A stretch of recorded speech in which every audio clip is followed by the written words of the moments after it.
Acclame un peu pour le Seigneur. Saluez d'abord celui qui est à côté de toi. Dites celui que Dieu te bénisse ce soir. Applaudissez un peu très fort. Je sais que dans les cantiques d'ensemble, vous êtes déjà bénis. Quand j'étais là-bas, je sentais que la pluie est en train de tomber. J'ai vérifié même sur la fenêtre. J'ai dit non, la pluie ne tombe pas. J'ai compris, Dieu me parlait de quelque chose. Que Dieu bénisse les chantres. Acclamez un peu pour le Seigneur. Comme nous sommes debout, ouvrons Joël chapitre 1er.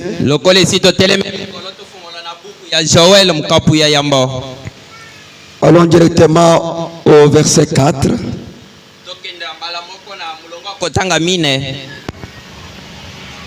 Nous allons lire au nom du Seigneur Jésus-Christ. Amen. C'est qu'a laissé le Kazam, la sauterelle l'a dévoré. C'est qu'a laissé la sauterelle, l'Égelec l'a dévoré. C'est qu'a laissé l'Égelec, l'asile l'a dévoré. Réveillez-vous ivrognes, pleurez, vous tous buveurs de vin. Je m'y sais parce que le mot vous a enlevé de la bouche. Asseyez-vous. Joël 2:25. Joël 2:25. Je vous remplacerai les années qu'ont dévoré la sauterelle. L'Égelec, l'asile, les Kazam, ma grande armée que j'avais envoyée contre vous. Que Dieu bénisse sa parole. Vraiment, en particulier, je remercie le Dieu de Malachie 4 pour sa protection envers nous tous. Vraiment, que son Saint-Nom soit loué à jamais. Amen. Amen. Nous continuons avec notre sujet. La restitution de l'arbre épouse. Je vous avais dit ceci. L'arbre qui était dans le jardin d'Éden était planté le jour de la Pentecôte. Amen. Amen. On a lutté dans l'Ancien Testament pour restaurer cela. Mais cela n'avait pas tenu. Jusqu'à ce que Jésus lui-même, lui-même l'arbre qui était dans le jardin lui-même l'arbre époux, est venu lui-même sur la terre. Il est allé au calvaire. Il s'est divisé. Il a planté l'arbre épouse les jours de la Pentecôte. Cet arbre-là, c'est seulement la portion de Jésus. Et cette portion-là, c'est le baptême du Saint-Esprit. Quand c'est entré dans l'épouse, directement, l'épouse est devenue l'arbre épouse. Parce que c'est la partie de Jésus lui-même. Amen. Amen. En bref, l'arbre, l'épouse, c'est le Saint-Esprit. Quand il entre à nous, nous devenons un.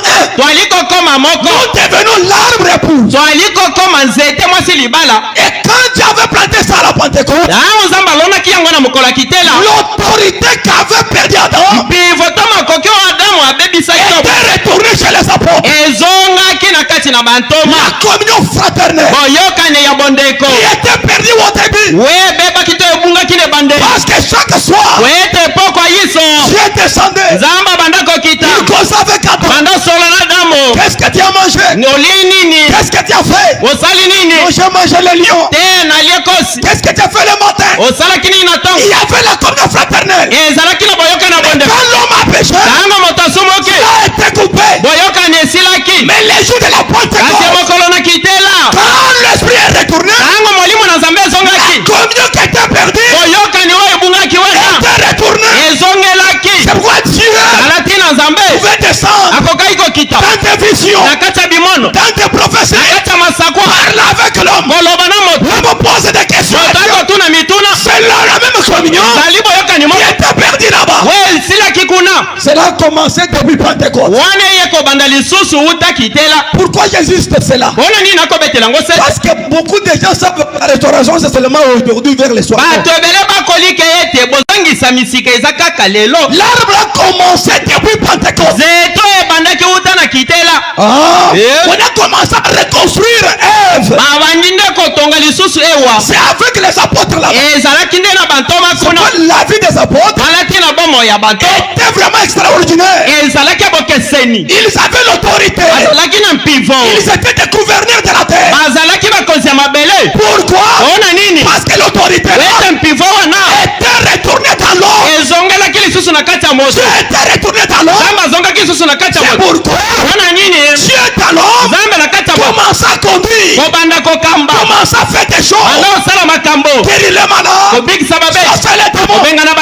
Oh mes frères, et regardez, le diable ne voulait pas cette église. Parce que cette église là, c'est ça le plan de la rédemption. C'est ça ce que Dieu veut. Jésus lui-même a placé cette église là. Cette doctrine là, qu'avaient les apôtres, cette foi là, c'est ça la foi que Jésus lui-même veut que l'église puisse avoir. Alléluia. Amen. Avant d'avancer, je vais dire quelque chose. C'est ça le modèle. L'église primitive, c'est ça le modèle. C'est l'église que Dieu veut. Pourquoi? C'est la restauration. Et l'attaque était tombée au début.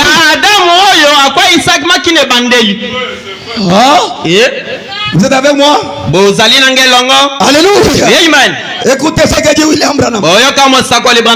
Il dit ceci, mes frères. La foi transmise au sein une fois pour toutes. Pas deux fois. Il y a seulement une seule fois. Et c'est Jésus qui a donné cette foi-là. Cette foi est inchangeable et irremplaçable.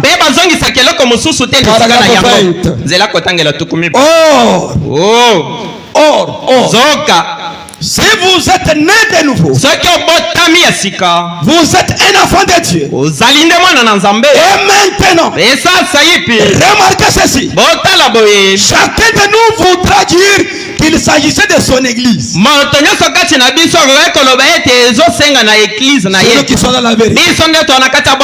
C'est nous qui sommes dans la vérité. Nous avons la vraie foi.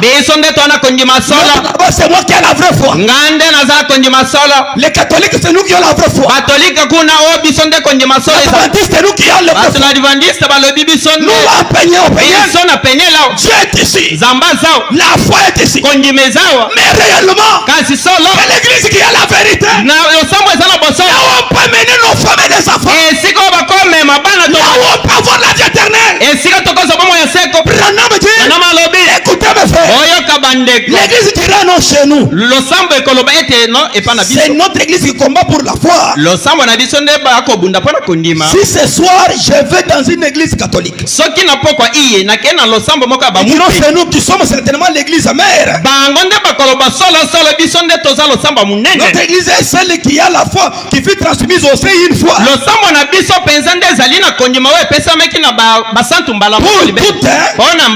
Si je vais à l'église baptiste, l'église dans laquelle j'ai été ordonné, moi Branham, ils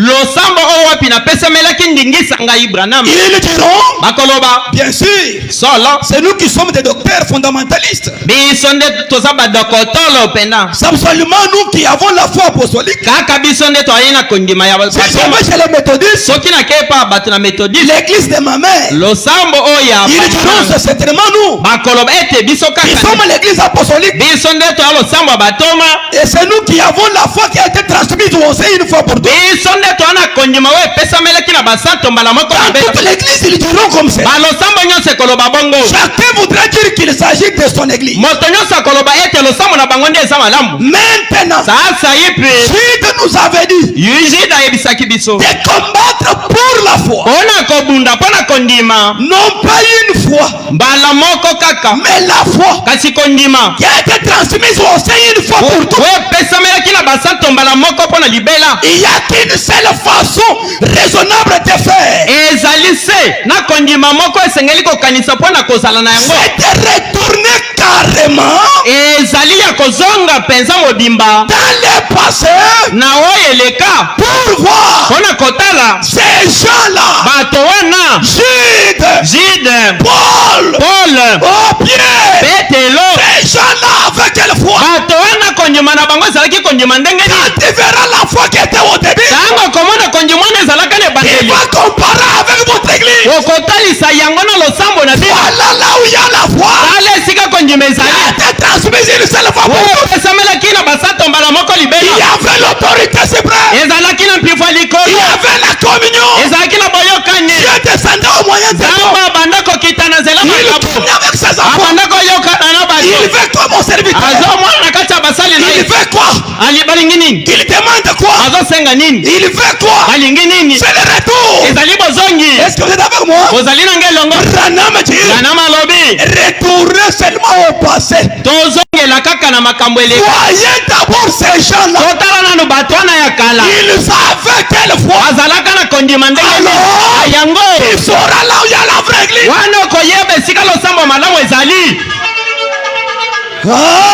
On ressuscitait des morts. Il y avait la guérison. Il y avait des miracles. Il y avait la puissance du Saint-Esprit. Il y avait la pure parole. On parlait de cette église-là partout. Prenez maintenant votre église. Est-ce que Pierre est allé faire la messe où? Avec des bougies, c'était où?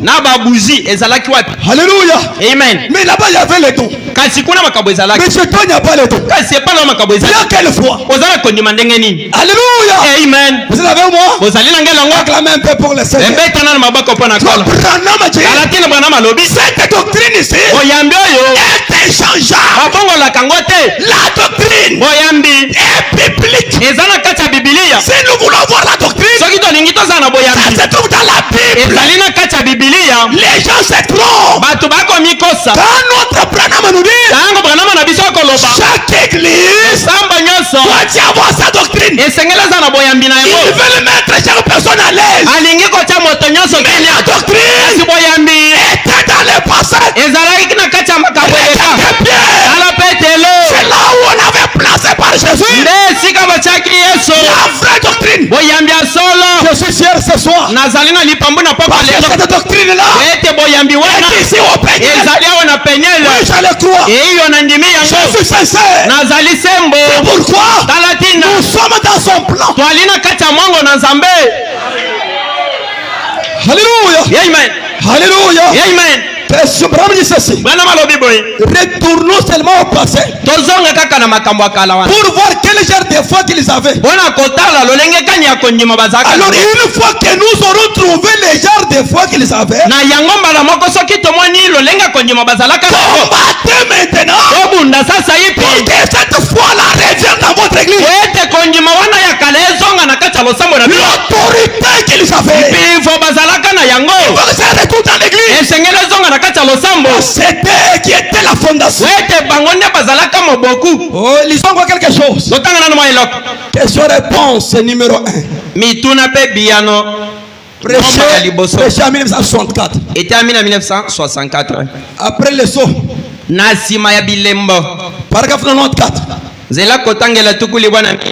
Vous êtes avec moi? 94. Amen. Amen. Branham dit ceci. C'est pourquoi connaissant ces choses, peut-être que vous ne les connaissez pas. Boyebi au pluriel. Mes frères, mais connaissant ces choses, je suis donc contraint. Hein? Ah, natindami. Ah, bozo tindika ngai. Le coup n'a déjà vérité. Moi, il y a aucun dans the world de vérité, il n'y a pas. Il n'y en a pas.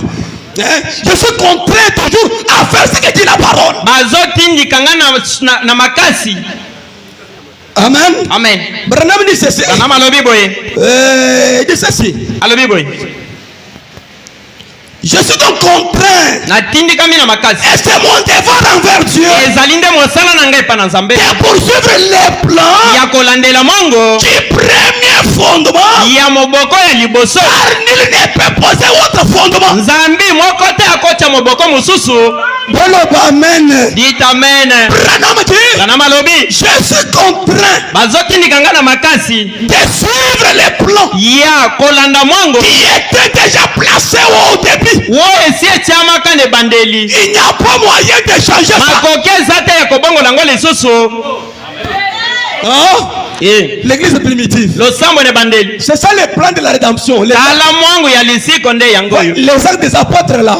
Les actes des apôtres.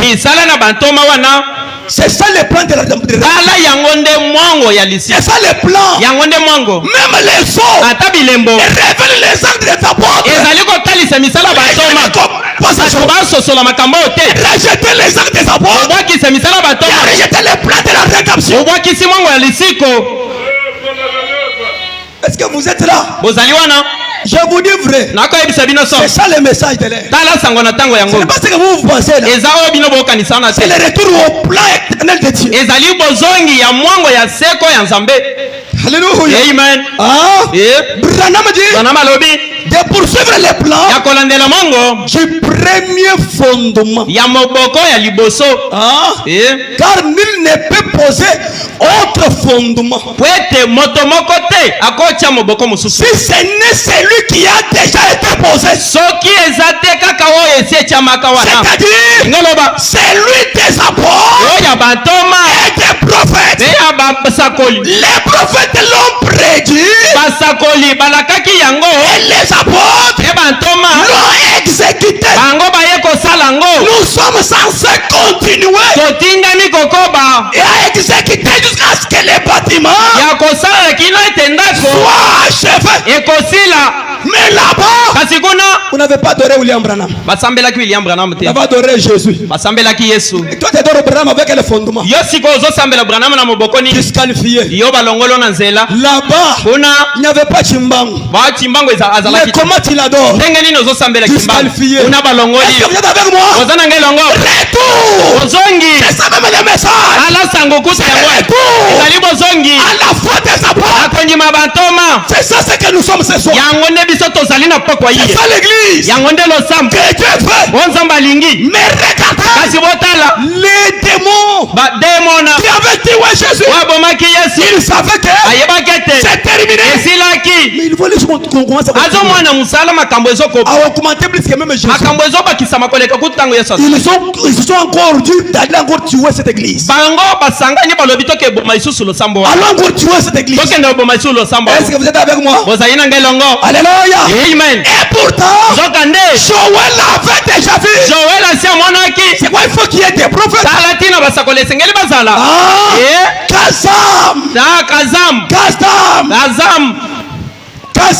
Gazam, Soterel, Jelek, Azil viendront dans cette église primitive pour détruire encore l'arbre qui était planté là-bas. Mais selon Jean, lui, il a vu le cheval d'abord blanc. Il a vu le cheval rouge. Il a vu le cheval noir. Il a vu le cheval verdâtre. Alléluia. Amen. Tous ces gens ici parlaient seulement de l'église. C'était des mots à le faire. kosala dans les 7 jours. na bilembo sambo. Les 4 ici nous concernent. Mine oyo etali biso. 5e jour. Elembo mitano. 6e jour. Elembo mutoba. Ce n'est pas pour nous. Eza ya biso te. Les 5e jour. Elembo mitano oyo. C'est le martyr des Juifs. Ezali kokufa ya bato bamipesaki mpona Yesu. Elembo motoba. C'est l'Apocalypse. Ezali emoniseliso mina moko. Les Oliviers. Olivier mibale. Iront en Israël. Bango bakokende na Et Israel. la tribulation. Pe bakotika. La tribulation. Pe konyokwama. Mais nous, Kasi biso. nous avons seulement ces 4 jours. Tozali kaka na bilembo Les mine. 7e soir. Elembo motoba. C'est la venue du Seigneur. Ezali boyei na kolo. Est-ce que vous êtes avec moi? Bozana ngelongo. Alléluia. Amen. Nous sommes seulement nos 4 soirs. Biso oyo etali biso ezali bilembo mine. Dieu montre à Jean. Nzambe banotalisa Yohane. L'église que j'ai plantée. Losambo nga na loni. Les démons entrera. Demo na kokota. Il va travailler dans 4 phases. Akosala na biteni mine. Pour détruire. Mpona kobebisa. Comme il avait fait avec Adam. Ndenge asalaki na Adama. Mais je te montre là-bas. Kasi ayebisi bino na yambo. Quand Samson est venu. Ntango Samson ayaki. Dieu lui montre encore. Nzambe azotalisa lisusu. Pour me mettre par terre. Mpona komisa na se. Prenez d'abord le fil frais. Po bokoyisanga boso nanu singa ya mopesi. Deuxième première étape. Ete na liboso. Deuxième étape. Ete na mibale. Et le fil neuf. Singa sika. Troisième étape. Ete na misato. Le fil de tissu. Boso singa bilamba. Il va lier monsieur V7. Boko kanda suki nanga na mipiko ni sambo. Na suka. Rasé. Kokata kovo. Là, tout est terminé. Wana nyoso esili. La force est partie. Makasi eke. C'était l'église. Ezaki lo sambo. Je vais d'abord lire ça. Nakotanga nanu yango. Pour Jonathan. Jonathan. Ata otendengin ancien saka ancien. Ezabongo. Acclamez un peu pour le Seigneur. Obeta maboko pona kolo. Amen. Amen. Écoutez ce que dit William Branham. Boyoka Branham alobi. Nous sommes d'abord premier saut et deuxième saut. Totanga nanu elemba liboso. Paragraphe 178. Nzela kotangela kama moko tuku sambo na mwambe. Il y a d'autres choses que je parle en bouche. Quand je trouve l'écriture, je vous amène ça. Ezana makamususu na lobaka na mono kasi soki na ke na kuti likomi senge na yela bino yango. Frère Branham dit ceci, paragraphe 178, 77. Ndeko Branham alobi boye elemba mibale paragraphe 178, 177.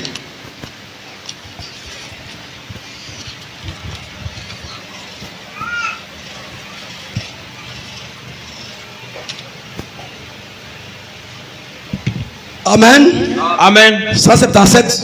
177. 178. 178. Jusqu'à 180. Kino 180. Maintenant, souvenez-vous. Ça c'est Bibo Kanisa. La condition globale était ce qu'elle est seulement. Dieu a quand même promis dans Joël 2:25. Veuillez répéter. Dieu a promis dans Joël 2:25. Zambalaki na Joël 2:25. Là où nous avons lu, non? Et si quand tu kotanga hein? Je vous remplacerai les années qu'a dévoré la sauterelle, les gelec. Na kozok c'est la bino bambula oyo gelec sauterelle ba bebisaki. Si vous voulez noter que dans les derniers jours, Soki bolingi ko kanga ete na mikolo suka. quand il a dit, Tango lobaki. c'est quand laissé les kazam, Oh kazama tikaki. l'asile l'a dévoré. Azil a bebisi yango. C'est quand laissé les asiles, Oh azil a tikaki. les sauterelles l'ont dévoré. Sauterelle bebisi yango. C'est quand on verra la sauterelle, Oh sauterelle a bebisaki. ainsi de suite. Na oyelangi. Les insectes l'un après l'autre Nyengele wana moko na sima mosusu. étaient venus dévorer cette église. Ayaki nde kobebisa losambo oyo. Jusqu'à ce que finalement, Kino ete na suka. il n'en reste plus qu'une souche. Eloko moko te etikalaki. Regardez bien. Botala malamo. C'est qu'on laissait les Romains, Oyo barome batikaki. les Luthériens l'ont dévoré. Bato na litere babebisi C'est yango. qu'on laissait les Luthériens, Bato na litere oyo les batikaki. méthodistes l'ont dévoré. Bato na methodiste babebisi C'est yango. qu'on laissait les méthodistes, O ba methodiste batikaki. les pentecôtistes l'ont dévoré. Ba pentécotiste babebisi yango. Voyez-vous, Bomoni yango. on a resté seulement avec une souche. Totikali kaka na eloko moko ya pamba ezanga tina. Souche. Poso. Hein? Souche. Nzete mopimbi kaka. Ah? Tango tokendaka na magasin bapesaka biso facture bakateli biso parti moko etikala kotoyi so bavide facture eloko ezotikala bazobenga ngo sushi. Hein? Pour comprendre bien. Pour pas comprendre bien. Au moins, il va facturer non sur les cils. Et tu sais, on peut souche. Mais ramenons ça ici encore. On a mangé tout l'arbre. Et tu mais ils avaient oublié qu'au milieu de ce souche-là, il y avait les racines qui gardaient encore de l'eau. On va y arriver là-bas. Écoutez, il dit ceci. Mais savez-vous, prenez ces verres-là. La sauterelle, l'asile, ainsi de suite. Suivez-les tout le long du livre pour voir. C'est les mêmes verres. Mais seulement des stades différents. 180. Retenez bien ces points. C'est pareil pour les seaux. Ce sont les mêmes verres. Vous les verrez quand nous ferons ressortir cela. C'est pourquoi je vous l'ai dit. Je vous l'ai dit tout de suite. C'est les mêmes verres. Tout le temps. Il y a 4 verres, 4 chevaux. Les voilà là-bas. Les voilà là-bas. Les voilà bangwana. 4 étapes là sont les mêmes. C'est le même esprit. Alléluia. Amen. Prends les 4 étapes de Joël. Il les compare avec 4 étapes de Joël. Parce que tous les deux parlaient de l'église. Comment on allait détruire l'église? Comment on va priver l'église de leur héritage? Maintenant, tu as montré aussi à travers cet homme Samson. La Samson était aussi type de l'église. Lisons un peu ça. Dans les sermons, il dit ceci. Dans les sermons, une église est dite par le monde. Une église est dite par le monde. Paragraphe 5. Bar, on va lire encore 7.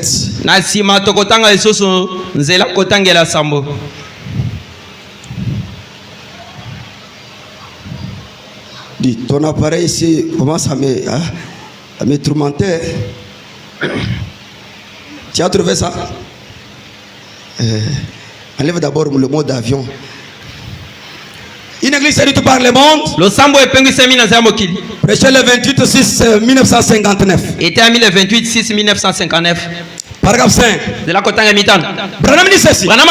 Samson, qui ressemble à bien des égards à l'église. Samson, dans chaque partie qu'il a traversé, et il représente totalement l'église. Avait eu un bon débit. Il avait bien commencé. L'église avait bien commencé. Il y avait l'autorité. Il y avait la communion fraternelle. Même Samson avait aussi bien commencé. Il s'engageait dans de bonnes directions. Quand il a commencé, il fut appelé un veillant héros. Il a commencé en servant le Seigneur, en gardant ses paroles et en accomplissant ses œuvres. C'est un peu comme l'église. Il a commencé, comme on le dirait d'après le monde. Il a commencé du bon pied. Il a commencé à absorber les commandements du Seigneur. Au paragraphe 7. Et si Samson représente de façon bien remarquable l'église, aujourd'hui, lorsque l'église est à ses débuts, vous pouvez l'utiliser, l'église, car il marchait assidûment selon les commandements du Seigneur. Au paragraphe 15 là, il commence à prendre maintenant les cordes là. Il commence à édifier avec l'église. Je voulais d'abord vous montrer que les soins ici, les soins que Samson avait fait, et Joël, ça parlait d'une même chose. Dieu montrait à travers ses prophètes comment l'antichrist, les démons entrera dans l'église primitive que Jésus avait placé là-bas. Et quand ils entrent là-bas, c'est pour détruire comme ils avaient détruit le premier Adam. C'est pourquoi le Kazama est venu. Quand Kazama est venu, c'est un esprit qui entre sur les gens. Les gens viennent en costume, avec l'esprit de Kazama. Quand ils entrent dans l'église, quand les gens tombent par terre, non, il faut arranger un peu d'autres choses. C'est ce qui est arrivé là-bas. Ils voulaient moderniser. Les autres refusaient. Les autres croyaient. Il faut enlever d'abord les dons. Ces choses-là. Quel a été leur objectif? Ils voulaient le nicolaïsme. Au lieu que Dieu conduise son église à travers les dons, et voulait que l'homme prenne la place des dons, la place du Saint-Esprit pour diriger l'église. C'était un combat.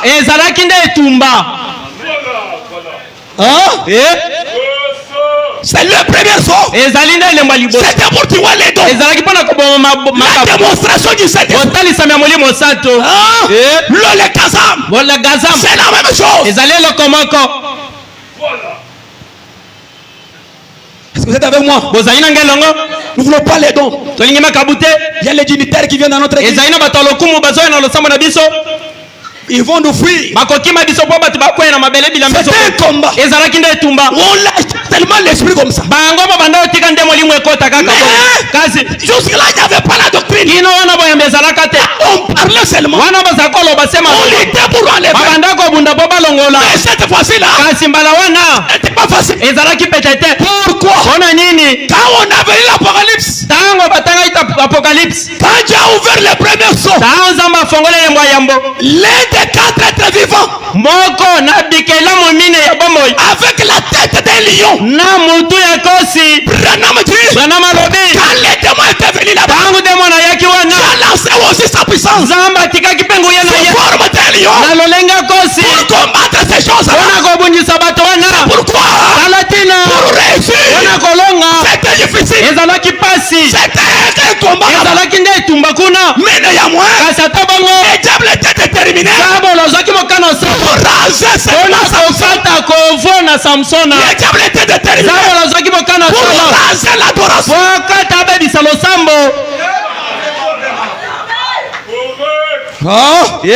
Mais aujourd'hui, les sons sont révélés. Où est la démonstration? Où est les dons?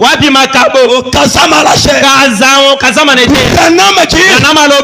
Les sédicteurs aujourd'hui, les sédicteurs, ce sont les pasteurs, ce sont les pasteurs, ils sont les sédicteurs. Quand ils refusent la démonstration du Saint-Esprit, ce sont les sédicteurs. Je vais lire ça. Les sédicteurs, ce sont les pasteurs, les Jonathan, les Junior, les Mwambitichi. C'est ça les sédicteurs. Deuxième saut.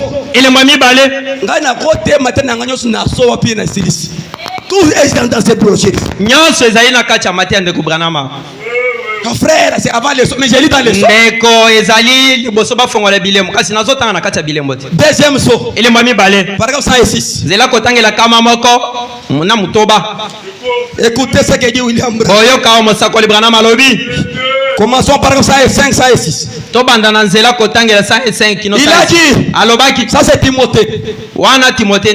L'Esprit dit expressement que dans les derniers temps, ils abandonneront la foi. Alléluia. Amen. La foi. Au lieu de combattre pour avoir la foi, mais les gens vont abandonner la foi. Quelle est cette foi-là? La foi qui est transmise au sein du seul foi pour toi. Les gens abandonneront cette foi. Oh mes frères, et s'attacheront à des esprits séducteurs. Ils s'attacheront aux esprits séducteurs. Vous savez ce que séduire? Ce que veut dire séduire? Un esprit séducteur dans l'église, c'est le pasteur.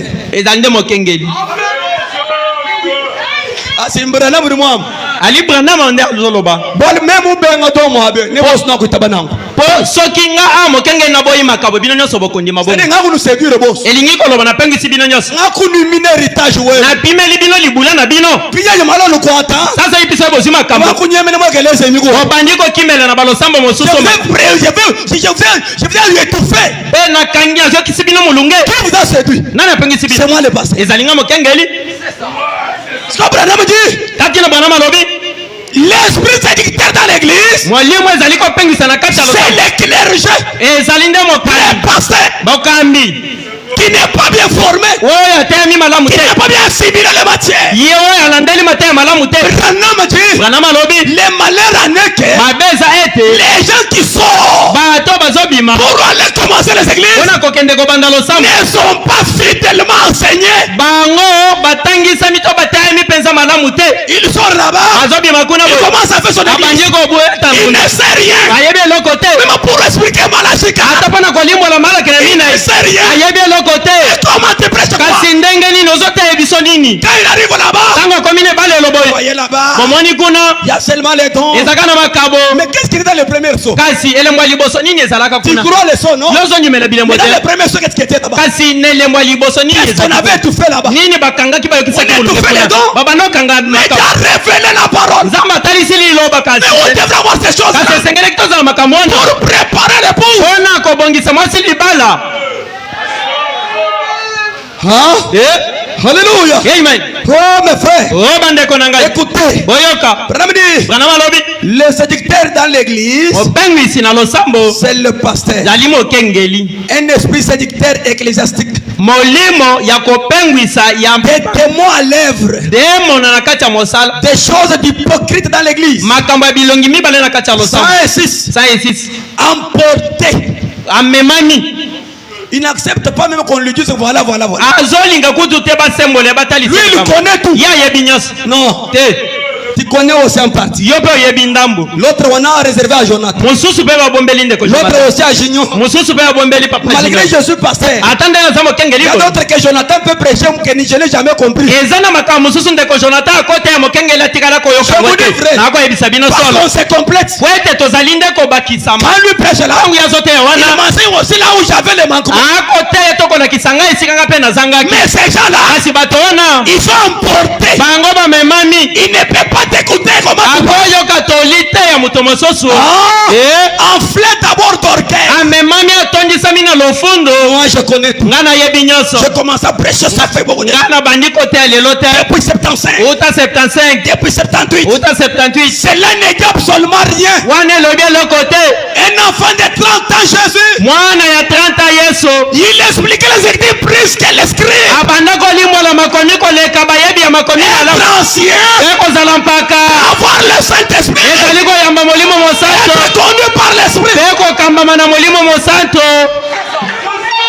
Amen. Enflé d'orgueil. Ils ne veulent pas qu'on lui dise quelque chose. Il le connaît quoi? Il a dit le message. Nous sommes les anciens. Tu as mal compris. Alléluia. Amen. Quand vous les regardez, Ils sont les gens intelligents. Quand ils parlent, vous allez croire. Ils sont habiles à parler. Ils sont habiles. Habiles à parler. Intelligents. Ils comprennent les sécurités. Tu crois que c'est la vérité? On avait déjà parlé ça. Il dit ceci. Il y a l'apparence de la piété. Ça c'est Jésus. Même ça marche. Même ça vient de porter les habits. Tu dis non, ça c'est la vérité. Mais reniant. Jusque là, on est chrétien. On doit aller à l'église. Il y a l'apparence de la piété. Mais les révélations. Les révélations des choses. C'est moi l'éternel. Il fait ceci. Malgré ce qu'il est là, il renie la révélation. C'est Branham qui dit. Mais reniant les révélations de Dieu. C'est moi l'éternel. Le matin, tu es sorti avec une femme d'autrui. C'est pourquoi tu es tombé malade. Mais ces gens-là reniant ces choses. Mais quand vous les regardez, un vrai chrétien, à l'église chaque jour, mais quand on arrive là-bas, reniant les révélations, qui sont pour les bébés pâtés. Tu as mal compris. Reniant les révélations. Révélation virgule. Reniant la puissance. Et reniant l'opération de l'esprit. C'est Branham qui dit ça.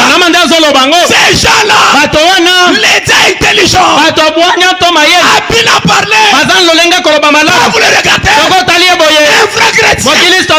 Mais quand on arrive aux révélations de Dieu, il commence à renier ça. Quand il y a l'opération de l'esprit dans l'église, à travers les dons, à travers des danses, des miracles, non, c'est du diable. C'est du diable. Frère Branham dit, éloigne-toi de ces gens-là. Branham dit, Bimana Ecclesia wana, quel que soit ce qu'il est, sortez dans cette église-là. Allez même adorer sous un arbre. Là où il y a les plans de Dieu. Amen. Alléluia. Amen. Sortez dans cette église. Mais si tu m'as donné le travail, prenez votre travail. Je vais suivre le plan de Dieu. Même s'il ne me donne pas, j'irai au ciel. Mais je sais, mais vers le soir, le Dieu de la Bible te récompensera.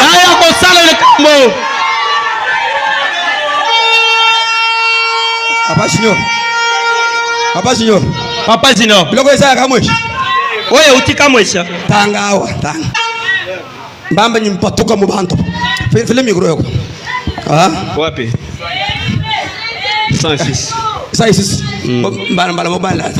Emporté, enflé d'orgueil. La sagesse. Vous voyez? Habile. Intelligent. Ayant l'apparence de la piété. Juste d'aller dire. Eh ben, on est chrétien. On doit aller à l'église. Ayant l'apparence de la piété. Mais reniant les révélations. La puissance. Et l'opération de l'esprit. Éloigne-toi de ces gens-là.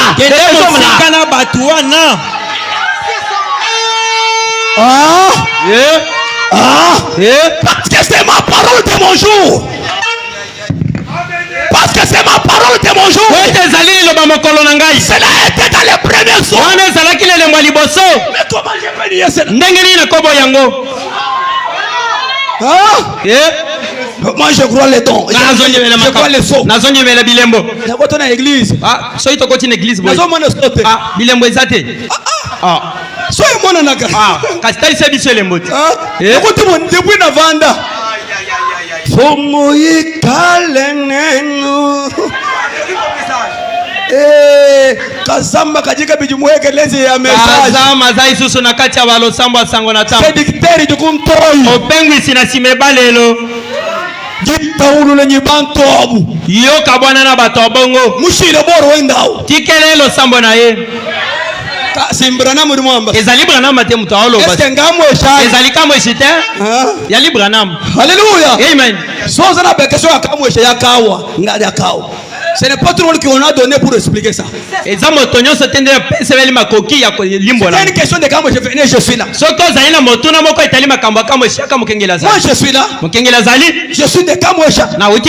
Oui.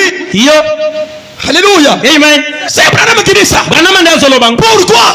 Parce que l'antichrist était venu déranger cela. Mais on a révélé. Mais il faut qu'on voit ces choses-là. Mais comment ça n'y est pas? Comme il connaît bien expliquer des choses. Il trompe les gens. Il séduit les gens. Il commence à gérer les dons. Ce sont les dons, des choses des bébés pentecôtés. C'est pour les incrédules.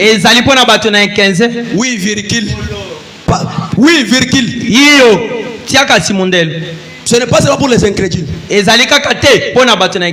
Quand j'ai besoin de voyager, demande la volonté de Dieu. Hein?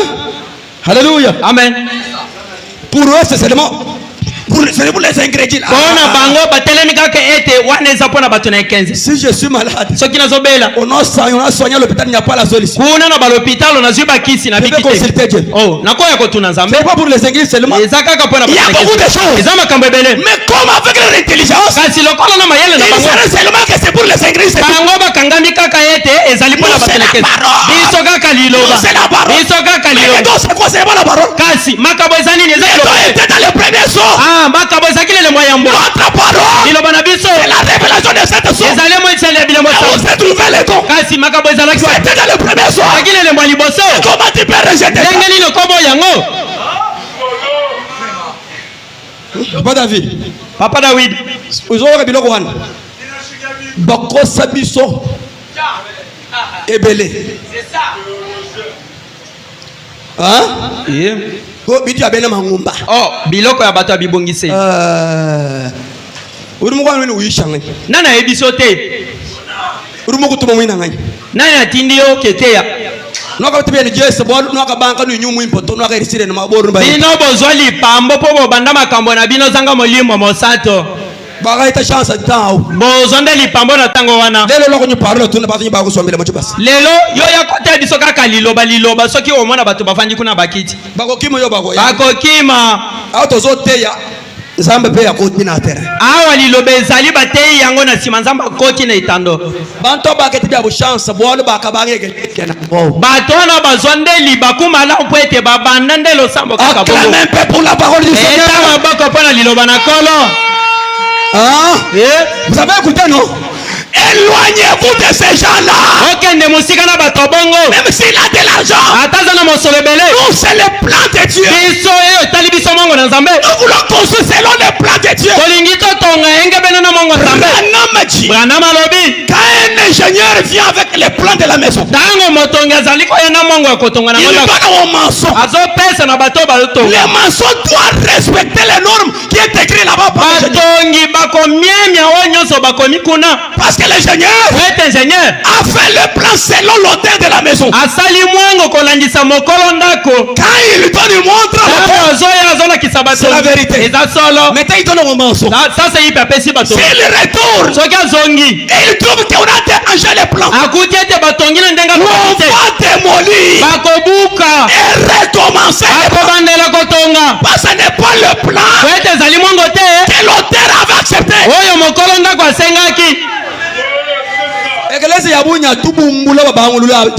ba église ebele bakobuka yango babandeli susu ete babandi yango zanga eza na mwango na nzambe. C'est pourquoi alatina kazamba ayeyi wana pour manger la démonstration du on a kolia botalisa ya molimo les dons dans l'église, makabo na losambo les fruits de l'esprit. mbuma ya molimo Il a lutté abundi mais il n'a pas terminé. kasi asilisaki te. Il est retourné là-bas. azongi kuna Il change fort. abongo ilolenge Il devient maintenant sauterelle. aye kokoma libangi Il est un dans des hommes. akoti su na kati ya bato L'homme bien habillé moto alati malambo mais sauterelle. kasi mabanki. Quand il vient là-bas, tango azoya wana qu'est-ce qu'il va faire? akosala nini? Comment ces gens sont unis comme ça? ndenge nini bato basaka esika mo bakangami boye te te te. Il faut d'abord manger. D'où vient cette unité? eloko nini ezosala po bato basangana communion?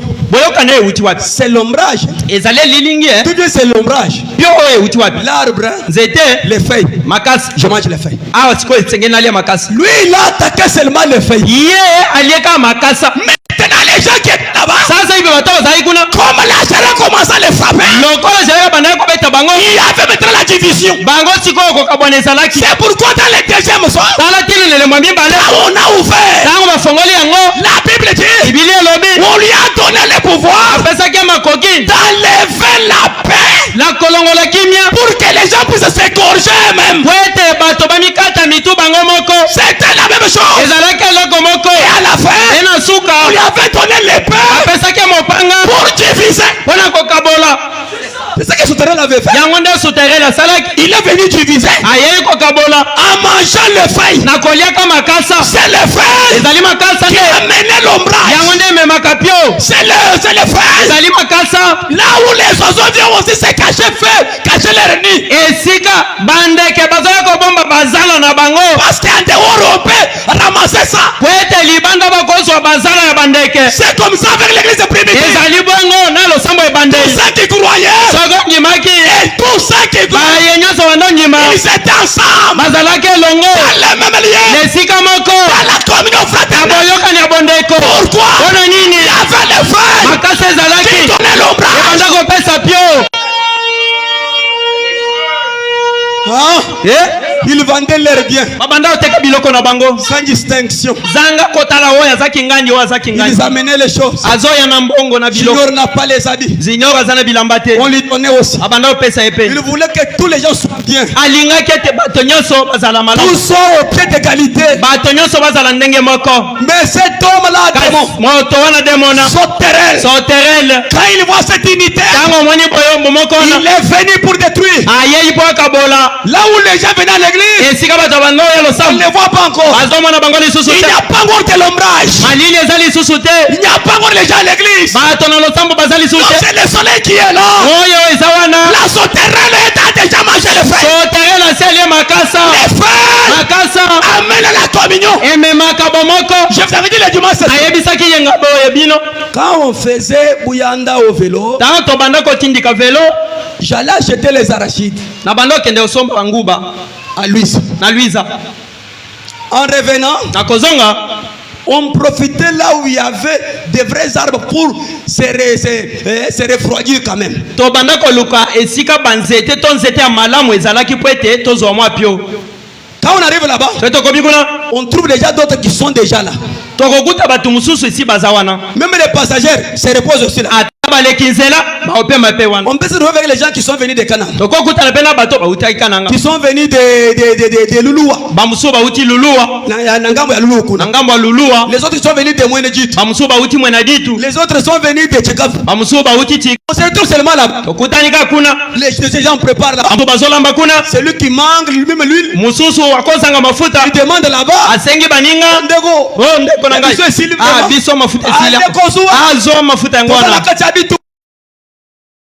ah c'est entre nous. Oui, il y a la communion là-bas. okomona ete boyokana ezalaki wana Qu'est-ce qui a amené la communion? nini esalaki mpo bato wana Ce basangana n'est pas le vélo, ezali velo te mais c'est l'ombrage. ezalaki nde elilingi wana L'ombrage vient il y a les frères ete makasi qui eza empêchent que les soleils ne puissent frapper. ezopekisa mpo moi ekota na se wana. Mais son terrain, kasi sotere quand lui vient manger, ntango yazoya kolia c'est lui qui vient de Canaan. yawe ya kouta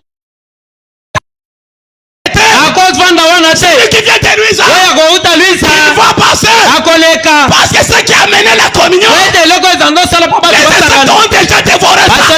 C'est-à-dire quoi? Les frères, c'est la communion.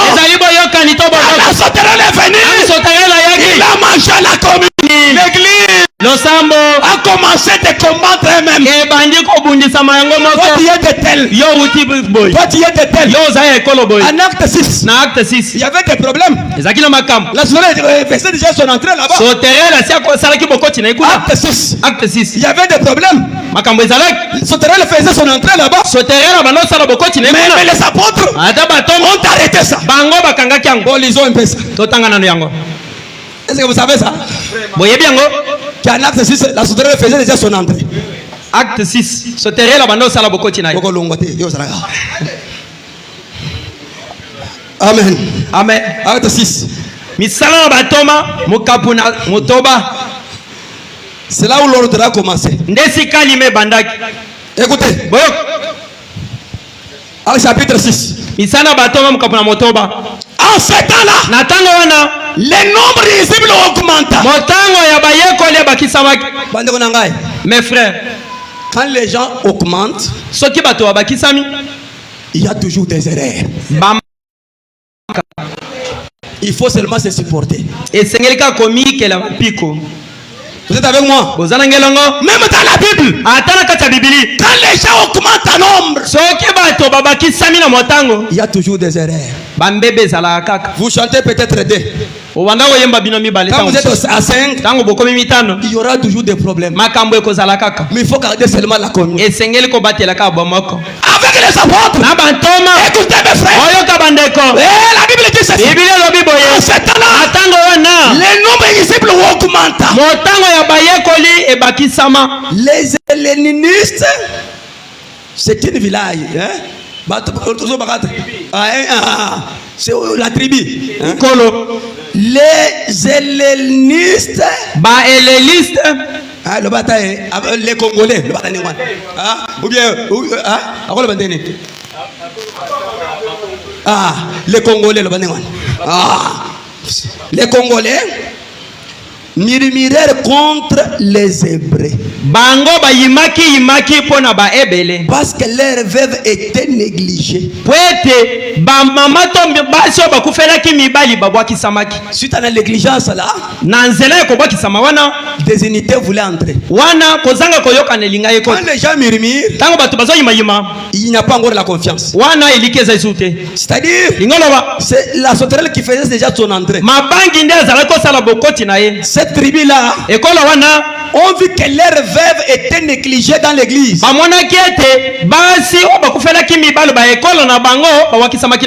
Mais c'est des juifs étaient bien entretenus. Ils ont commencé à murmurer. C'était déjà la puissance des sauterelles. Il entre dans des gens pour diviser les gens à travers les tribus. Nous sommes des chez nous. On va te donner beaucoup de cadeaux. De chez nous. Ça a commencé là-bas. C'est l'entrée de la sauterelle. Vous êtes avec moi? C'est là amené la division. Quand Pierre a écouté, il a commencé à pleurer. Ce n'est pas bien.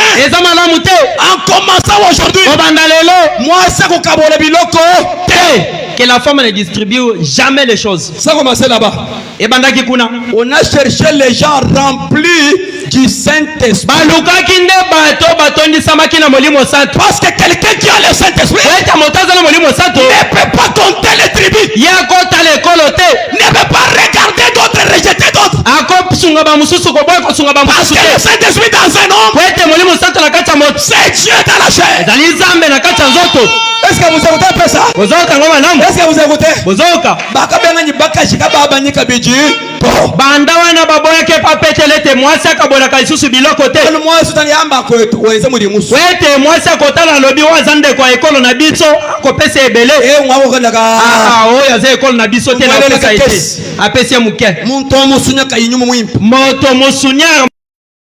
molimo santo ezate. Sasa ipi? Ah, tangu Petero ayokaki yango. Pierre qui était le pasteur de l'église primitive. Petero azaki mo. Les chagrins. Ye ayokaki pasi na motema. Ces gens ont quitté chez eux. Bato batiki bandaku na bango. Ils ont créé le message. Banjimeli sango na tango. Pourquoi les dédains? Pona nini kochola bango? Petero lobi. Toutes les femmes. Basi nyoso. Tous les hommes qui disent ouais. Ni bali nyoso banoka bola. Arrêtez ces choses. Otika boka bola susu te. On a choisi cette personne. Ba yeko luka batu sambo. Rempli du Saint-Esprit. Batu molimo santo. Ula numbu shimwabeo. Somaka tabao. He jeune frère wanyasi. Usibise babi on biso ko muntu lumumona. Pesa kaka ndeko moko akende ko papa ye na sima okuta ba poso nyonso ya taba bombi yango kuna. Alléluia. Amen. C'est la sauterelle qui faisait son entrée là-bas. Mabagi ndio zaloko sala bokoti ne kuna. Directement. Balamo Pierre a arrêté cela. Petelo telemisaki yango. Il a ramené les gens à la parole. Azongisa batu na liloba. Non. C'est pourquoi? Talatina. Pour travailler dans une église. Ona ko sala musala na losambo. Être un huissier. Ko sala mosungi. Prédicateur. Botei. Chante. Moyembi. N'importe quel service. Ata musala. Esengelo zwanano libatisa molimo sa. Sinon. Amate. Bokochela na ba poison. Bokochela na bambondo. Parce qu'il n'y a pas d'amour de Dieu. Wete gubeza te. Bozo yembe bino nyonso Vous chantez vous tous? Oui, azo yembe Chantez bien là. Nonso balingiete. Les autres n'aiment pas celui qui chante bien là. Mwana ka fort. Ah, il s'est fait voir beaucoup. Yenda yebi tout. Ah, c'est comme si c'est elle qui connaît tout. Qu'est-ce qu'il a fait? Hein? Qu'est-ce qu'il a fait? Tout ça les saints dans l'église. Ah, on a engagé les gens sans le Saint-Esprit au travail. On lui dit que nous sommes dans une même équipe. Nesika loboto sakana kana lisanga mo. Quand lui marque c'est moi qui soki ya temo ndenge salinga nde na temo ndenge. Yazo kamutema munne alobi l'égoïsme était en train. Ah, bopi melne kotaki kuna. L'égoïsme. Kozanga kopesa mutema mabe. Quelqu'un veut savoir son intérêt propre. Yali kali tomba na yemoko. Bamutombisa nuye. Bakumisaka ka yemoko. Bamwamba nuye. Balo bakapo na yemoko. Bamutumanuye. Yebatinda kayega yemoko. Alingi moto mususu te na musala wana. Te bato bongo te. C'est l'esprit de sauterelle. Ezali molimo mabanki. Que Dieu vise les gens. Yako kabola batu. Amen. Ah? Zambele menesha. Zamba pambola bino. Nous nous vai. Ozali ko na ngaba na. Sauterelle padiye ulwa. Sauterelle tangu ya zoya. Utunu shele bilo mushala muno tangiji. Akotikela bino makambo ache songi na sima zongi abanyota ila bino. Ah? Regardez là-bas. Tala kuna. Bawe ba Congolais. Ah, bawo pena ba Congolais ba. Ba be chitumi ni to tukesi. Ba pesi bango musini mike. Ba hébreu. Ah, ba tuna yebele. Ah, bino bozwa ya minene wana. Siko nyonso wana bato bawo monaka. Bakubanga pinje kumirimire. Baba ndiko loba ko yima. Il y a déjà des mirimires, est-ce que communion du go? Te, soki bato abandiko yima moko eza. Je vous déjà kazama kakuji sauterelle mama na kubwele mwe. Et zala kama limu wa sauterelle na kati ya losambo. Vous êtes avec moi? Ozana ngelongo? Est-ce que vous êtes prêts? Ozali pena? Terminons d'abord la Bible là. Tosi sana no Bible. Les mirimires contre les Hébreux. Ko yima pona bato. Parce que leur veuve était négligée dans la distribution qui se faisait chaque jour.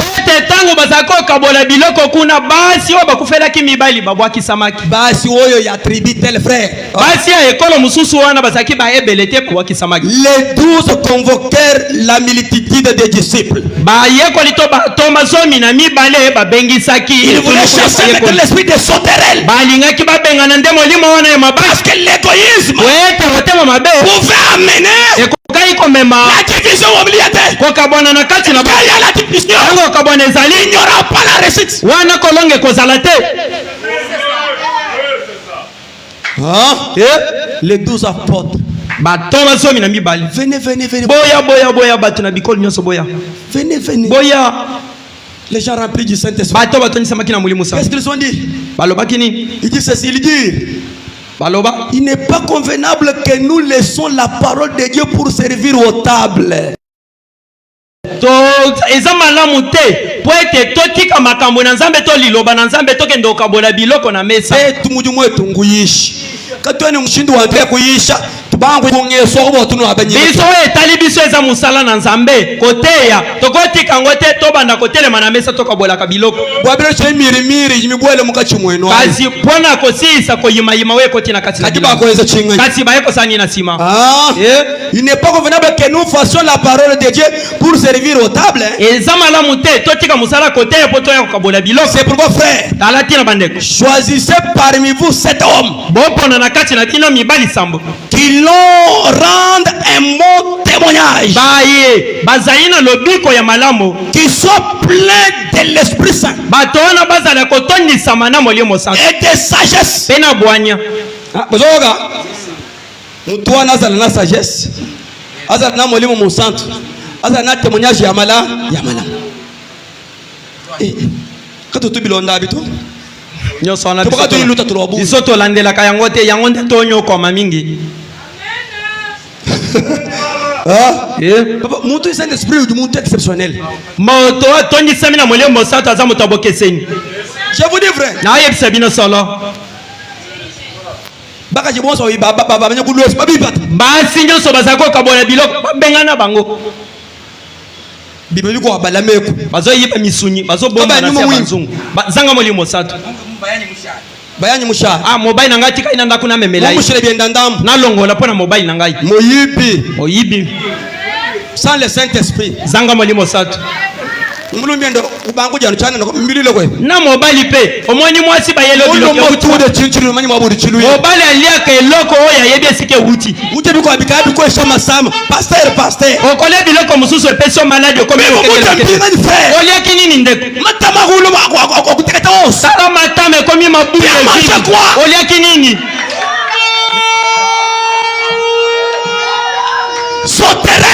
soterel muntu mwana no munyinyi ujuza kale moto soka misu na ye mwani mosuni ye wana kolenga bo munyinyi utunyi mvita ni mufami mosuni atana kati ya mabota eluka bitumba mukwata mushipa mushike mupesi munyito batete ni mwana ye pena bomita ba pesinga mosuni te o mwana akufi pe pona taba bwana musuni utunyi malu mosuni eluka kama kambo il faut les gens remplis du Saint-Esprit esengeli ka bato batonisa mina mulimo santo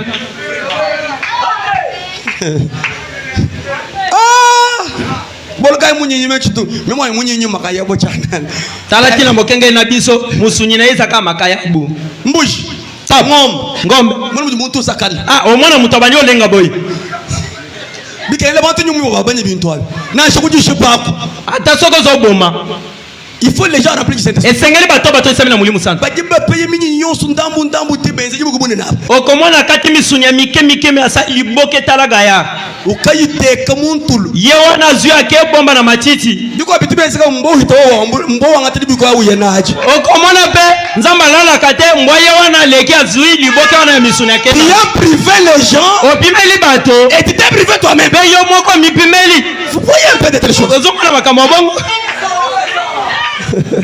acclamez un peu pour le Seigneur. On a choisi des hommes. Comment que les hommes partagent les choses? Parce que les hommes ont quand même la maturité des choses. Est-ce que vous êtes là? Je voulais vous montrer que à son terrain, vous l'amenez son travail là-bas. Mais Pierre, arrêtez ça. Vous êtes là? Parce que c'est là. Allez provoquer la division. Qu'est-ce que c'était là? C'était l'égoïsme. Il regardait seulement leur intérêt. Est-ce que vous êtes avec moi? L'égoïsme. Ça venait du diable. Quand cet homme est venu, il a lancé l'égoïsme.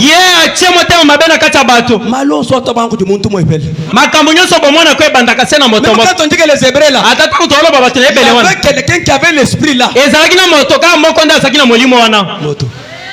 Bana biso bazo tonda te ya biso bana bazolia me bazo tonda te mo konde azoba okomona mutu moko nda ko bandalika mabo l'esprit là attaque l'autre molimo wana ezwi mutu mususu. La vérité. Uzoba solo. Wana c'est une personne qui a commencé. Kasi likambo wana ekobanda nde pa mutu moko. C'est comme ça qu'on a commencé à discriminer les autres. Bongo nde komona babandi opona bikolo balete yoza école na biso. Il y avait d'abord l'égoïsme. Ezakina na moté mabe. C'est un esprit là qui amène des divisions dans l'église. Ezande molimo wana ezome mboka bwana kati ya losambo. Quelqu'un regarde seulement ses intérêts propres. Moto azo sepena litomba na yeka moko.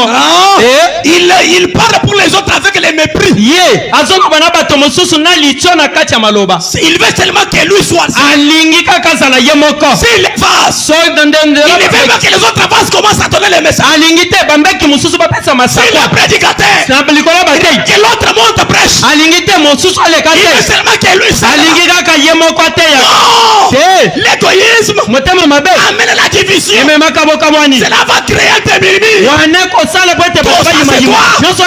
sauterelle qui est entrée. Il veut seulement séparer les gens. Branham dit, qu'est-ce qu'il dit? Nous tous nous venons de la dame. Avec notre maman Ève. Mais autour de Babel, quand Dieu avait écroulé les murs, les autres sont tombés à l'équateur. Les autres à Mbujimayi. Les autres au Congo. Les autres en Amérique. Les autres en Chine. Mais Dieu savait que à travers la trompette je vais appeler mes enfants. Oh mes frères, pourquoi la division? J'aime que ce soit que la sauterelle nous quitte. Soyons unis. Muluba avec les Mokongo. Il est mon frère. Mukuba avec les Kasaïens. Nous sommes les mêmes. Nous étions à l'éternité. Pourquoi? Quand on a écouté la trompette de chez nous, j'étais à l'équateur. Je suis venu. J'étais en Mbujimayi. Je suis venu. Pourquoi? On était avec toi au début. Quand on était en Dieu, on était avec toi. Comme c'est l'état de retour, il faut qu'on fasse ça. Arrêtez avec les histoires là de la discrimination. Je suis aussi Pierre ce soir. Je ne veux pas de telles choses. Contrôlez votre langage. Enlevez l'égoïsme. Aimez votre frère. Soutenez votre frère. Aimez votre sœur. Nous sommes les enfants du soir.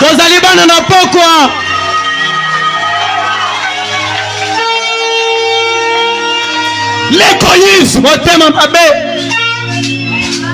Quelqu'un qui veut seulement lui. Si quelqu'un se lève, on verra. C'est l'égoïsme. Quand lui va écouter, il va diminuer la confiance. Il y aura des signes. Déjà la sauterelle.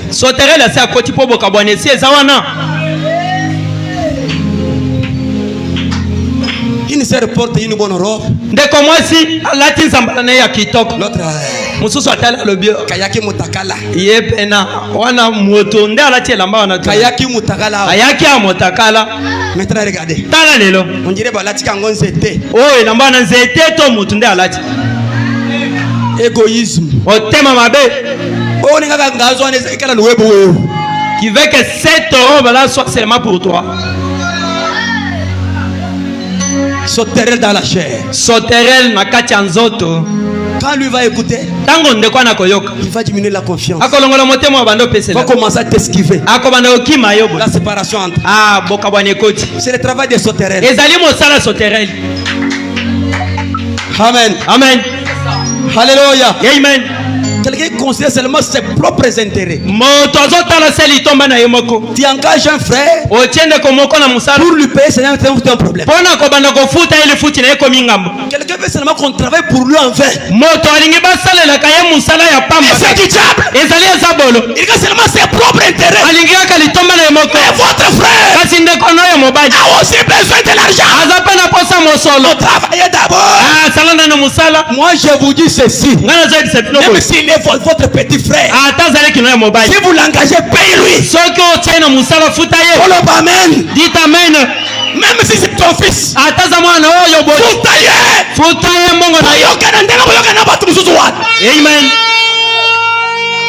Atamusa moto pambate. Akuma moto pambate.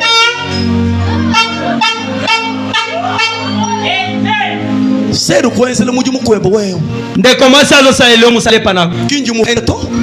Kofinga ye ya ndenge nini? Kuyumu considere to. Ozozo ye na mutu yete. Muso no intere yende ye yai. Oligika litomba na yemoko kaka. Boku mufuta mine moko ta. Bona kofuta yata mbongo wane komi ngambo. Muso ni ye yanka ye. Aninka yemoko. Mufuta asuru le kulebi na nganzo wa muntu. Soki na pesi mbongo oyo kende osoma nzambala malamu. Bako shimona muntu ku 10,000 francs 10,000 francs. Obandisi ko pesi mbongo na 10,000 5,000 10,000 5,000. Il sert du message. Ah, ndeko mwasi asango. Qui fait ça? Yenda zo sama kamwana. Un frère du message. Ndeko mobali asango. Ta sœur qui vous irez au ciel avec. Ah, ndeko no ya mwasi obokene nzela mokolola. Aïe aïe aïe. Le message est détruit. Sango eza ya kopola eza ko. C'est le temps de retour. Ezali tango bozongi. C'est le temps de rassemblement. Ezali tango kosangana. Celui qui est allé à l'Équateur est venu. Moto zaka na Équateur asia ye. Celui qui était au Kasaï est venu. Oya zaki na Kasaï ai. Parce qu'on est à l'éternité. Wete tozaka na seko na seko. Comment tu peux les faire souffrir? Ndenge nini okonyokola ye? Alléluia. Amen. Toi aussi on t'engage.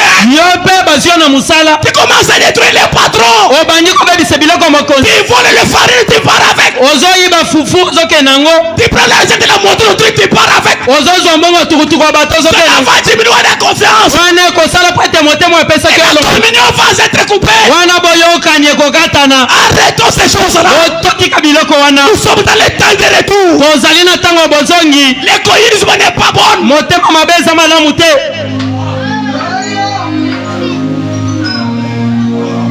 Alléluia. Amen. L'égoïsme amène la désunité. Seulement moi. Kakangai. Seulement moi. Kakangai. Quand l'autre fait quelque chose là, vous criez quoi? C'est comme un prédicateur prêchait. J'étais venu le prêcher là-bas, les gens qui jubilaient là-bas. Le pasteur vient faire son entrée là-bas. Vous criez quoi là?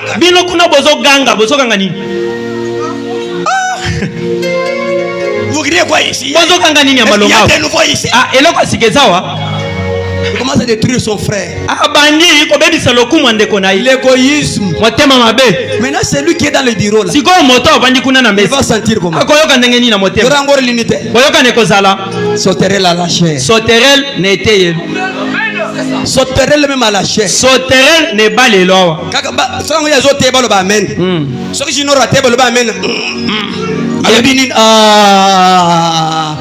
Aïe aïe aïe aïe aïe. C'est le temps de retour. Le message ressemble ses attributs. Nous sommes en train de ramasser les gens qui étaient de l'éternité. Quand on se ressemble, aimez-nous les uns les autres.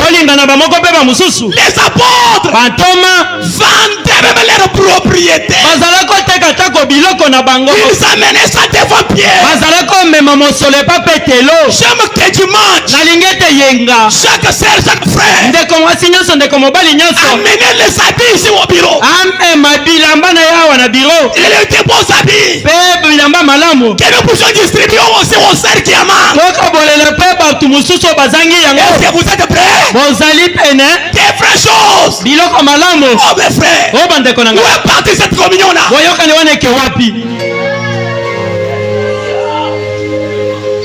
L'égoïsme. Seulement toi. Kasi voisin ozomona ite. Aye un païen. Yakutu mopagano. Kanyita bamunyi. Akondi masiko sango na tango ndenge nini. Yo talise siko bizali na malamu.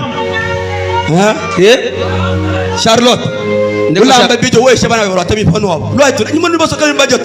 Charlotte, olambi moteke obengi basero balata ba pantalon ana. Ko mususu obengi bango yebisi bango ke. Bakoya po bamoni ete ozwi bango na motambo na wana. Bamoni ete ozana bango bolingo epele.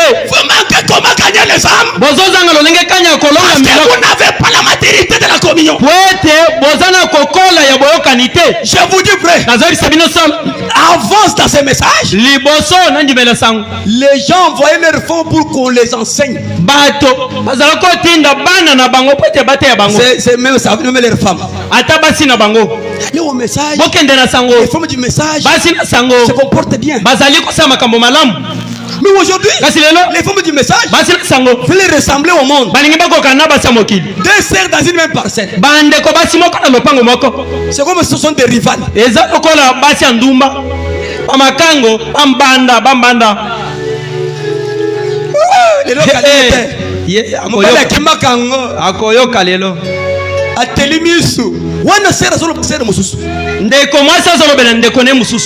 C'est la sorcellerie. C'est la sauterelle. Et d'autres arrêtent même à l'église pour ça. Il n'y a pas moyen d'aller se ressembler avec une personne. C'est la sauterelle qui amène des divisions. Sortez dans ces choses là. Les messages est venu pour nous rassembler. C'est votre soeur. Soutenez-les. C'est votre frère. Soutenez-les. Enlevons les murmures. Enlevons les murmures. Enlevez l'égoïsme. Offrande de Noël à 500. Ndenge tozebele boy. Tout bémol 3000 Soki moto nyonso atie 3000 comme enfant. Et mon donne 500. Ah, yo mo le 500. Mais tu as la vie grâce à ces dieux. Les gens n'ont pas bien compris. Pour donner 5 000 d'offrande, c'est un problème. Même s'il a de l'argent, c'est seulement 500. Et les unités, c'est 3 000. C'est l'égoïsme. Acte de la communion. Il va manger. Le nombre que nous sommes ici. Ah, conforme. Aïe. Chikondo cha kuhingana kwetu. Tozalina tango kozonge pana biso.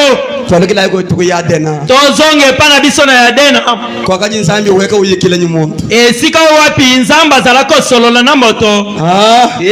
Jinanga jire jiju couvrir bilema. Bolingo ya solo ezipaka mbeba. Bajiba bwikile bilema biwa uwikile mbya mwaneni. Okozipa mabunga ya ndeko nayo. Yate commérage. Ezalina kotonga. Yate commérage. Ezalina kotonga. Pour commérage. Il y a le commérage et la médisance. Ezana biloba loba na kotonga. Commérage. Kotonga. C'est quelqu'un qui connaît réellement ta vie passée. Mais il commence à rencontrer ça devant les autres pour te détruire. Quand on est avec lui, tu détruis seulement votre frère pour rien. Maintenant la médisance, c'est parler encore des autres de l'autre personne, mais avec des malices, avec l'ajout là-bas, quelqu'un rencontre seulement ta vie ancienne, mais pour te détruire. Ce sont des choses qui détruisent la communion dans une église. Qui est allé de votre, c'est votre frère. Qui est allé chez votre soeur. Il n'y a pas d'autre chose à parler. Regarde, on était à Mweka. Tel frère là. Tel sœur là. Lui aussi qui te va commencer à dire alors. Quand maintenant celui-là écoute ça, Il sera frustré. Il va diminuer la confiance. Il aura des unités. C'est comme ça que les sauterelles entrent dans une église. Ah, des médisances. Tu connais la vie de la personne comme si tu étais là.